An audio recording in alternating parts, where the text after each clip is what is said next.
안녕하십니까. 예민수의 경제 토크 시작합니다. 오늘은 변영인 기업공시연구소 대표님 모셨는데요. 시장에 대한 궁금증들 하나씩 풀어가도록 하겠습니다. 대표님 어서 오십시오. 네, 반갑습니다. 자, 미국 대선이 이제 돌입이 됐는데요. 네. 투표가 이제 시작됐는데, 야 누가 되느냐 이게 정말 막판까지 변수고 우리로서는 좀 시간이 걸리기 때문에요. 어떻게 누가 되냐고 물어보면 답은 안 하시겠죠? 뭘 봐야 돼요 앞으로? 네. 뭐 최근에 오늘까지 나와있던 뭐 폴리마켓 베팅 네. 사이트에서는 뭐 67%까지 올라갔던 뭐 트럼프 당선 확률이 네. 최근에 50%대까지 좀 내려갔다가 그래서 뭐 해리스의 집권 가능성이 좀 커지는 건 아닌가 이런 게 좀 있었지 않습니까? 그렇죠. 근데 네. 오늘 제가 이전 데이터까지 보니까 54%까지 좀 내려왔던 거 네. 다시 59%대까지 또 올라갔더라고요. 이제 네. 이 부분이 아직은 좀 예측이 좀 불가한 부분이지만 베팅 사이트가 그래도 트럼프의 우세를 좀 점치는 그런 흐름들은 일단 뭐 안에서는 뭐 그렇게 좀 전망을 좀 하고 있는데 그러게. 일단 뭐 경합주가 가장 뭐 중요한 포인트니까 사실 그건 뭐 네. 까봐야 뭐 알 수 있지 않을까라고 보고 있습니다. 토박사들을 믿어야 되는 건지. 그러니까 참 이전보다 어려운 그런 상황들인데요. 확실한 거는 두 사람 가운데 한 사람이 된다. 그렇죠? 그렇죠. 네. 네. 그러면 이제 어떻게 되는 거예요? 트럼프가 됐을 때, 해리스가 됐을 때, 혹은 공통적으로 대선 이후에 나타날 수 있는 변화들은요. 네. 오늘 시장의 전반적인 흐름들을 봤을 때는 사실 명확하게는 뭐 트럼프 트레이딩 효과라든지 뭐 해리스 트레이딩 효과라든지 이런 부분들보다는 네. 시장 수급은 말 그대로 좀 관망 수급이다라고 보여졌기 때문에 대선 결과 이전까지는 좀 동일한 수급 기조가 좀 예상되지 않을까라고 볼 수 있겠고 다만 조금 이 트럼프나 이 해리스의 당선 여부와 좀 상관이 없이 사실 앞으로 좀 예상되고 있는 흐름들 중에 하나가 대선 이후에 미국과 중국의 이 분쟁 심화, 무역 분쟁의 심화는 더 커지면 커졌지 좀 줄어들지는 않을 것이다. 이런 것 이야기들 나오고 있기 때문에 네. 이 부분도 좀 주목이 좀 되고 여기다 보면서 뭐 산업군에서는 뭐 공급망 관련된 분리 이슈라든가 재편 이슈 이 부분이 시장이 좀 화두로 좀 부각될 수 있는 부분들. 그러니까 당선 이후의 메시지 부분들이 뭐 다소 뭐 중국을 좀 겨냥한 그런 발언들이 좀 더 강화될 수 있고 정책도 약간 중국을 좀 견제하는 그런 부분들은 뭐 트럼프라든가 해리스 모두 다 좀 갖고 있는 공통된 어떤 의제이기 때문에 이런 영향들 좀 일부가 좀 예상이 좀 되고 있고요. 가장 좀 시장이 우려하고 있는 부분들은 트럼프 대통령이 된다고 해서 우려가 되고 뭐 해리스가 돼서 완도가 되고 이런 개념분들보다는 네. 정책에 관련된 기조가 너무나 좀 다르다 보니까 우선 뭐 트럼프의 당선 가능성이 좀 커진 상황 내지는 네. 뭐 재집권이 좀 가능하다면 단기적으로는 뭐 좀 보편적인 관세 그러니까요. 그렇죠. 그래서 이 부분이 지금 예상되고 있는 뭐 최근에 정책 기조에서 이야기했던 부분이 10%에서 20%대로 좀 제시를 했었고 중국을 60%대로 좀 제시했거든요. 네. 그러니까 중국한테는 더욱더 높은 고율의 관세를 좀 부과하겠다고 이야기를 했지만 국내 경제의 어떤 전반적인 영향들, 뭐 산업군에 대한 영향들을 좀 주시해 봤을 때는 과거 2016년도 당선 이후에 2018년도 때 관세 부과에 관련된 노이즈가 좀 부각됐던 그 시점이 네. 공교롭게도 국내 증시가 한 10%대 정도 조정으로 좀 이어졌던 그런 측면들을 좀 복기를 해보면 상당한 좀 영향으로 좀 작용되지 않을까로 좀 예상되고 있기 때문에 보통은 이런 뭐 대통령이든 국회의원이든 한다고 해놓고서는 사실은 당선되면 네. 하는 척하다가 사실 유야무야 하거든요. 네. 근데 트럼프는 뭐 자기가 얘기하고 질러놓은 거를 사실은 막 밀어붙였기 때문에 그죠. 네네. 이제 우리가 트럼프 2.0으로 간다면 네. 학습효과가 있잖아요, 그죠. 그러면 관세를 많이 올리게 된다고 하게 되면 결국은 이제 미국으로 많이 수출하는 기업들, 중국뿐만 아니라 우리도 타격이 있을 수밖에 없는 거네요. 그렇죠. 예. 그래서 좀 뭐 안도할 수 있는 국가가 사실 좀 없다라고 좀 보는 게 맞을 것 같아요. 네. 지금 한국도 마찬가지고 일본 그리고 대만의 경우에도 지금 TSMC를 좀 겨냥한 강경한 좀 메시지들이 좀 많았기 때문에 네. 이게 우리나라의 반대로 좀 수혜가 될 수 있다라고 좀 예상은 하지만 이거는 사실 뭐 우리나라도 똑같은 영향이기 때문에 네. 사실 관세율이 얼마만큼 좀 상향될 수 있을까 지금 10%에서 20%인데 초과 상향 부분에서 25에서 30% 정도까지 올리게 되면 이게 분명 좀 수익 지표 관점에서는 부담이 될 수 있는 요인들이 있고 네. 오히려 좀 판매량들이 감소될 수 있는 네. 그런 영향들도 전체적으로 좀 고려를 한다면 시장이 가장 우려하고 있는 부분들은 트럼프의 이 보편적 관세 정책이 좀 가장 리스크하다라고 좀 이야기를 하고 있고요. 그리고 이 무역 정책이라고 하는 네네. 게 사실은 뭐 아무리 베트남이나 이런 데라도요. 사실은 일방적으로 이 무역 정책은 당하지만은 않거든요. 네네. 미국이 관세 올리면 뭐 또 베트남도 그죠. 네. 뭐 베트남이 미국에서 뭘 수입하는지 잘 모르겠지만 그죠. 어쨌든 간에 올릴 거예요, 그죠. 네. 관세 올리고 무역 장벽 이게 네. 이제 글로벌 경제를 좀 위축시킬 영향이 있다는 거죠. 네. 그래서 네. 지금 그 부분이 현재는 리스크 요인이 좀 될 수밖에 없고 네. 사실 뭐 IRA라든가 뭐 이런 부분들 좀 논의를 좀 하더라도 단기적 관점에서는 이제 관세가 과연 어떻게 좀 영향을 좀 작용할까. 다만 이제 해리스가 이제 집권을 하게 된다면 뭐 정책 승계 관점에서는 뭐 보편적 관세보다는 표적 관세를 좀 이야기했기 때문에 네. 국내 경제에 관련한 어떤 영향도는 굉장히 좀 미미할 수 있겠다. 다만 이제 중국의 고부가 관세율들이 좀 상향되고 있는 흐름들. 뭐 더군다나 지금 뭐 ASML처럼 반도체 규제에 관련된 어떤 동맹을 압박하는 그런 스탠스가 해리스 집권으로 인해서 오히려 좀 확대될 수 있는 부분들. 이 부분은 지금 중국향에 대한 매출 비중이 좀 높은 반도체 장비주들이라든가 뭐 소재주의 경우에 오히려 악재로 좀 작용될 수 있기 때문에 해당 데서는 뭐 표적 관세이긴 하지만 동맹국들의 미국 참여 유도를 좀 굉장히 좀 압박할 수 있는 가능성들은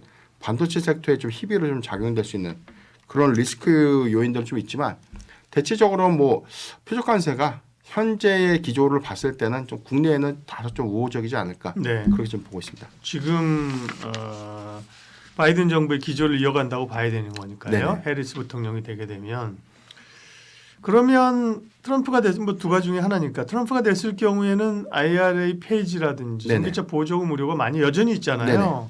근데 그런 거는 실제로 할 가능성은 높지 않다고 보세요? 우선 지금 전망들이 좀 나오고 네. 있는 거. 최근에 뭐 증권사 리포트에서도 좀 많이 전망을 좀 하고 있는데 네. 지금 IRA에 대한 이 정책을 폐지하거나 축소하는 관점 이 부분은 이 상원과 하원을 모두 다 좀 장악해야 되는 이제 그게 좀 선행이 되어야 그렇죠. 되는데 네. 현재 뭐 지지율 격차가 거의 뭐 비등하는 그런 상황에서 과연 이제 트럼프가 당선이 됐을 때 상원과 하원을 모두 다 장악할 수 있을까? 네. 자, 이 관점에는 굉장히 좀 퀘스천 마크가 좀 있고요. 소위 레드 웨이브나 블루 웨이브가 될 가능성은 높지 않다. 그렇죠. 네. 그래서 이제 이 부분은 반대 입법이 좀 불가할 영역이다라고 좀 보여지는 측면들이 좀 있기 때문에 관점에서는 뭐 폐지는 좀 불가능할 것 같고 다만 좀 축소가 되기보다는 수정. 지금 전체적인 부분에서 뭐 제조업을 다시 뭐 본국으로 좀 회귀하는 그런 정책 유도를 좀 하고 있는데 해당에서는 지금 뭐 특정한 뭐 2차 전지라든가 뭐 반도체 같은 특정한 어떤 미국 내 투자를 확대하는 그런 기업들에게 주는 어떤 세액공제 혜택들에 관련 어떤 부분들이 일부 좀 조정되는 그런 스탠스의 어떤 변화가 좀 예상될 수 있겠다라고 좀 생각 좀 해봤고요. 두 번째는 반면에 좀 이 바이든 행정부가 지금 추진했던 그린 뉴딜 정책의 관점에서는 저는 이 부분은 좀 사실 좀 우려스러운 부분도 있다. 왜냐면은 지금 태양광이라든가 풍력의 경우에는 막대한 세공제를 좀 토대로 해서 미국에서 점유율을 좀 높였는데 이게 뭐 올해 작년도 3분기 이전부터 뭐 태양광의 경우에는 실적의 훼손도가 굉장히 좀 커졌고 이 부분은 그렇죠. 뭐 중국의 모듈 가격이라든가 웨이퍼 공급량에 대해 좀 하회됐던 부분들. 그래서 뭐 이게 8월 기점에서는 뭐 관세 벽이 막혀서 더 이상 뭐 진입이 좀 불가능한 그럼에도 불구하고 실적 훼손을 좀 못하고 있는 부분들이 그렇죠. 근데 정책마저 그렇죠. 어려워지면 더 어려울 거다. 그렇죠. 세액공제라는 그런 혜택마저 네. 사라지게 된다면 과연 투자의 의미가 좀 있을까? 막대한 또 투자 비용들을 회수하지 못할 수 있는 어떤 리스크인. 그러니까 이 부분도 좀 우려스럽고 더군다나 지금 뭐 전기차에 관련된 보조금을 뭐 축소하거나 좀 폐지하겠다. 다만 저는 이 부분은 너무 극단적인 메시지라고 좀 보고 있기 때문에 네. 사실 전반적인 미국에서 뭐 지금 뭐 한 상반기까지에 대한 관점을 보면 전체적인 전기차 내지는 배터리 여기 관련된 어떤 기간 산업의 투자 금액을 한 400조 원으로 좀 추정을 하고 있거든요. 막대한 자금이 들어간 상태에서 산업을 위축시킬 수 있는 역행정책을 좀 할 수가 있을까 이런 관점에서는 의문이 있다라고 보고 있기 때문에 오히려 저는 지금 2차 전지 섹터가 해당해서는 어떤 노이즈로 좀 작용이 됐던 그런 부분들은 불확실성이 좀 제거되는 계기로 좀 작용하지 않을까. 그래서 좀 네. 일론 머스크가 친 트럼프 행보를 좀 보이고 있는 점.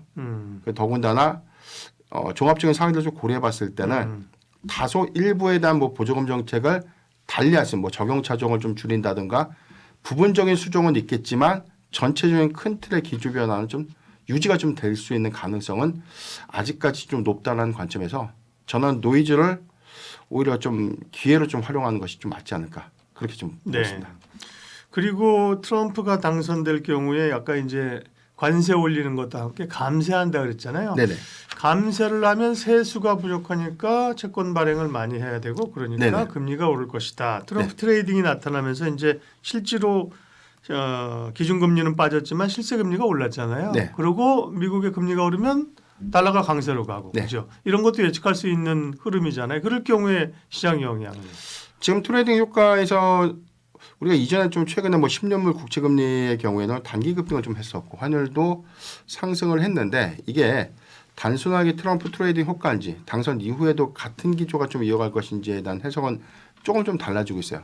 그러니까 다만 단기적 관점에서는 뭐 국채금리가 좀 올라갈 수 있고 환율의 변동성 어느 정도 좀 예상을 해볼 수 있는데 정책 기조가 크게 뭐 빠르게 좀 변화하기보다는 점진적으로 좀 반영된다는 측면을 좀 고려해 봤을 때는 제한적으로 보는 시각이 좀 맞지 않을까.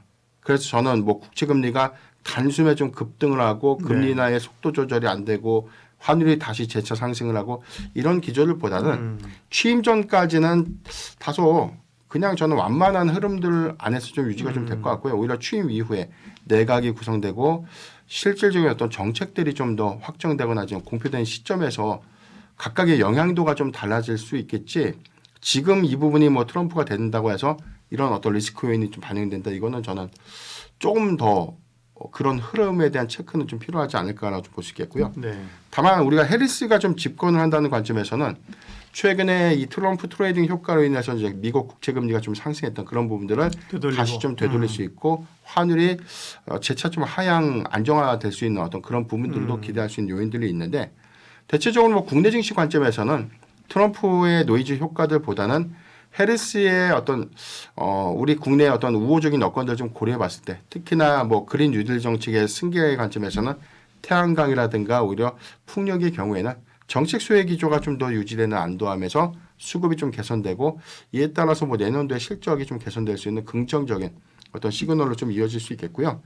뭐 전기차 보조금에 관련된 정책이라든가 뭐 IRA 그리고 크게는 뭐 칩스법에 관련된 이슈도 제한적이라기보다는 현재 관련된 어떤 흐름을 좀 유지할 수 있는 부분들은 다소 좀 안도할 수 있는 요소가 좀 되겠다. 다만 좀 시장이 좀 보는 부분들 중국과의 어떤 갈등 부분들이 좀 더 심화되면서 중국에 관련된 어떤 그러니까 동맹국들에 대한 어떤 중국 규제를 좀 동참하게 할 수 있는 그런 기조들이 좀 더 심하게 되면 주도주인 뭐 반도체라든가 일부 뭐 2차전지 섹터의 경우에도 사실 뭐 공급에 관련된 재편 효과들 이런 것들 때문에 산업에 부분적인 영향은 좀 있을 수 있는데 이거는 뭐 취임 이후에 좀 확인할 수 있는 시그널이 좀 되지 않을까 그렇게 좀 보고 있습니다. 그럼 정리하면 어쨌든 간에 단기적으로는 누가 되느냐에 따른 노이즈가 있는데 네. 조금만 뭐 이 대통령 당선자의 그 네. 결정이라든지 이게 늦어진다든지 뭐 이런 게 지나가고 나면 불확실성의 이제 해소로 볼 수 있는 건지 그럴 경우에 다시 기술주나 대형주 중심으로 가는 게 좋은지 아니면 우리 이제 금투세 폐지가 됐잖아요. 그래서 연말 네. 사실 코스닥에 대한 기대감이 높잖아요. 네 맞습니다. 그럼 이제 코스닥 중소형주가 유리한 거예요. 대형주 쪽이 좋은 거예요.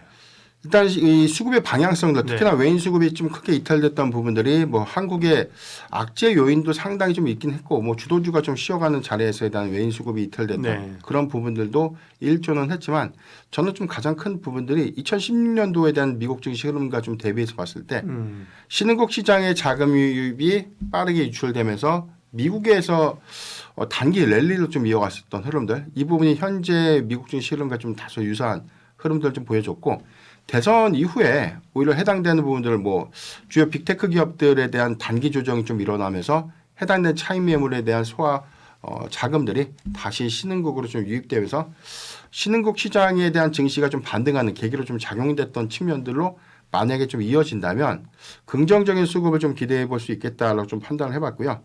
다만 지금 이 시장에서는 좀 이런 부분들이 있어요. 대선의 불확실성을 갖고서 계속해서 수급의 어떤 방향성들 내지는 수급의 어떤 위축 요인을 좀 가져가는 것보다 네. 뭐 트럼프가 됐든 해리스가 됐든 누가 되든 간에 대선이 빨리 끝나야 음. 오히려 정책의 불확실성이 해소된다는 관점에서 수급적인 측면에서 도움이 될 것이다. 이렇게 좀 볼 수 있는 부분들이기 때문에 사실 저도 이런 부분에 좀 일조를 좀 하겠다고 좀 볼 수 있겠고 다만 정책의 우려감들은 상당히 최근 한 2, 3개월에 대한 주가 부분에 저는 많이 반영을 시켰다고 좀 보고 있습니다.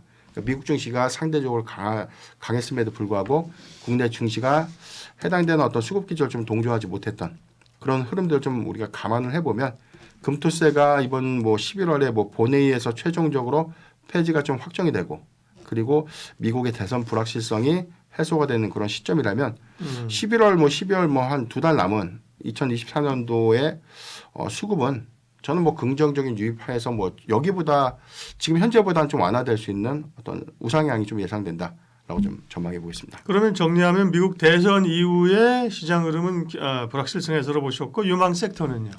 대체적으로 지금 뭐 주도주였던 반도체 섹터에 관련된 희비가 굉장히 좀 네. 큽니다.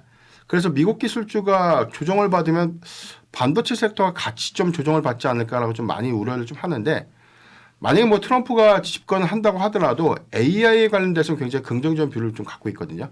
AI의 규제를 완화하고 해당된 산업에 대한 확장성들 여기서 조금 더 오히려 이 규제라는 허들을 좀 넘어간다면 오히려 다양한 기술 고도화를 좀 이룰 수 있다는 그런 측면들을 좀 대비해 봤을 때 반도체 섹터에는 좀 긍정적인 요인을 좀 작용할 수 있겠고 네. 최근의 조정은 사실 뭐 사이클에 관련된 우려감이 가장 큰 부분이기 때문에 정책 수혜 관점에서 좀 긍정적이다라고 좀 보고 있고 2차 전지의 경우에는 노이즈가 굉장히 좀 컸던 부분이지만 뭐 IRA 관련된 어떤 반대 입법이 사실상 좀 불가능한 점, 전기차 보조금에 관련된 정책도 사실 뭐 취임 이후에 확인될 수 있는 부분들이기 때문에 이런 뭐 그렇죠 우려감을 미리 반영시킬 수 있는 그런 상당히 좀 주가에 좀 많이도 반영이 됐기 때문에 네.